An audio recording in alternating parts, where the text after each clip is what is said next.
from the streets of Philly. I mean, just a straight badass. So awesome to have him on the show. Eddie Alvarez, man, thank you so much, brother, for taking the time. And first thing I ask is, man, how is your family? And I hope, the past couple of months, you've been able to really enjoy the fruits of your labor and just have some good family time, man. Oh, we have, man. Thanks for having me, Brian. So we got a little further out of Philadelphia. I needed to move into a house that fit me and my wife, my 4 children. we were getting packed up in there for a little while. So we got out, got some space, and moved to a nice house right outside of Philly. And I've been enjoying myself, man. Had a bad night in November, and no problem. Got back on a horse probably about 6 weeks ago. Met back up with my coaches and strength and conditioning coaches, Mark Henry and everybody, and we formulated a plan to come back to take over a division that I believe is mine.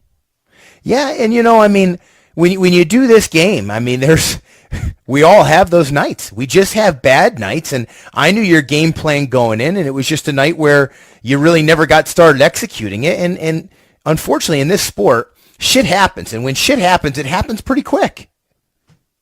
It's war, man. You know about war. Yeah. You have a plan until you're in it, right? Exactly right. Exactly. I think that one of the biggest things I took away from that, though, man, is it's hard. It's not easy to be classy when you are really disappointed, and everybody knew you were disappointed, but there were no excuses. There was no BS. You were super classy in defeat. And I think it was a moment where your wife and all 4 of your children, they could look at that moment and potentially be even more prouder of you than they were when you won that belt, because that's the harder thing to do. Winning the belt, jumping up on a cage, putting your hands up, that's easy, right? But when you had to show your true, like we saw the true Eddie Alvarez in that moment, we saw the man. When you die and your eulogy is read, that's the part of you that that lives on more so than your win-loss record. Yeah, I appreciate that, man. Me by myself, the athlete part of me, the ego inside of me, and everything like that, I would have never been able to step up and do that. But I have 3 boys, and they're getting older now, and they're competing, and they're in soccer leagues, and they're competing on their own now. So I have a bigger role than just myself, and I understand that, and I try to not. I'm not always doing how I feel inside, but I'm doing what I feel is right. So to be able to put a suit on, step up, and admit what I did wrong, and move along, that's the most important thing. And that's what being a champion's about. That's what I pride myself in doing. And I'm excited because it was a small chapter in my full book that will be my career. And it was a disastrous chapter, but now we get to write some new good ones. Bro, it's so funny to hear you even mention anything disastrous about your career. How much hardware do you currently have at your house? And by hardware, folks at home, I mean belts. This is stuff that fighters pride themselves on. How many are sitting there right now? I imagine they're on a mantle, they're framed, they're somewhere, and they better be prominent. How many do you have? Hey, I got a house with an office now, so I'm big time now.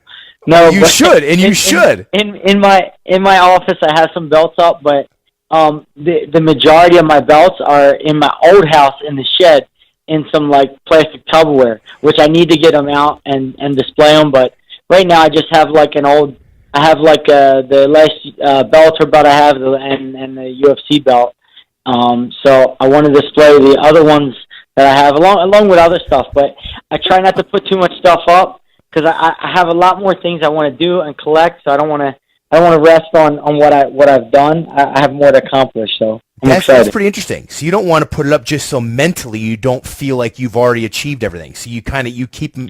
You're talking about belts like most fighters talk about their training gloves. You know what I mean? I've got some in this shed over here. I got some in the trunk of my car. How many belts in total have you won at this point? I do, man. I have about 5 or 6 world titles from different promotions, but I don't value them the way I should. When I get older, I probably will, but I've been guilty of that. My wife yells at me about it a bit, but I don't value it. I think I get really excited about becoming a world champion of whether a new promotion or maybe I have a goal in mind. But I realized that something about myself, the more I did this, was I would achieve the goal and then I'd still be completely unhappy. So it was never really the belt that I wanted. I don't know what I'm searching for. I just I get excited about something and then I achieve it, and then I'm like always looking over the fence for what's next. I never really sit back and enjoy what I accomplish. So the older I get, the more I can do that. Your gift is your curse. That's a sign of a lot of successful people. And unfortunately, I mean, to be a fighter at the world class level and be a world champion multiple times over like you have to have a certain chip on your shoulder. Because if you don't, you get satisfied, right? This sport's too hard. If you're satisfied, you're not training hard. We've seen it. When fighters lose the hunger, they're done. And that's, I mean, from MFC, Bodog, Bellator, UFC. I mean, those are all major promotions where you were fighting world caliber opponents. That's some sick hardware right there. I'm not sure where the fifth one is. I'm not sure which organization it was, but I mean, most guys try to get one belt and they fail. When you finally put them all up, you're going to make a lot of people jealous. That's going to make a hell of an Instagram post. Yeah, it's a whole lot of pain. I come from a messed up part of Philadelphia, and it was easy dealing with the things I dealt with to push forward, to not want to go back to where I came from. So that part was simple. I made a lot of money, and I won a lot of world titles. I really feel like right now is a time in my career where it's time to dig deep, because I in the past it was very simple to pinpoint a reason why. My children, I needed to do something for the people that are looking up to me. So I found the last couple of months that I needed to dig deep to find even more of a why to move forward. Although I've accomplished what I've accomplished, and I've done that, and I'm excited, man. I'm like rejuvenated about the opportunity to get back in the cage and show what I'm made of. Yeah, and I mean, I'll tell you what, the interesting thing is, obviously you have plenty of people who want to fight you, which I always tell guys, that's a compliment. They want what you have, and that's why everybody wants to fight you. I mean, there's a lot of people asking to fight you now. Now, is the Dustin Poirier fight set in stone for 211, or is that still up in the air? No, I believe it's set. I believe it's set. I think we signed a bad agreement. I believe they did, so I think we're good. I think we're good to go. Oh man, what an awesome I hope so. Fight on a sick card. That's gonna be UFC 211 in Dallas, right? Yeah, man, he made a lot of noise with the Jim Miller fight, and he's been putting on some great shows. So I'm excited to get back in the cage with someone like that, someone of his style. I need a good fight like that in me. I have one in me right now, so I'm excited. Yeah, I mean, winning 5 out of his last 6. I mean, wins over Joe Duffy, Bobby Green, Jim Miller. I mean, Dustin Poirier has looked fantastic at coming up at 155, and the style matchup of you two, right? It's going to be your typical, Eddie Alvarez style fight where everybody gets what they paid for.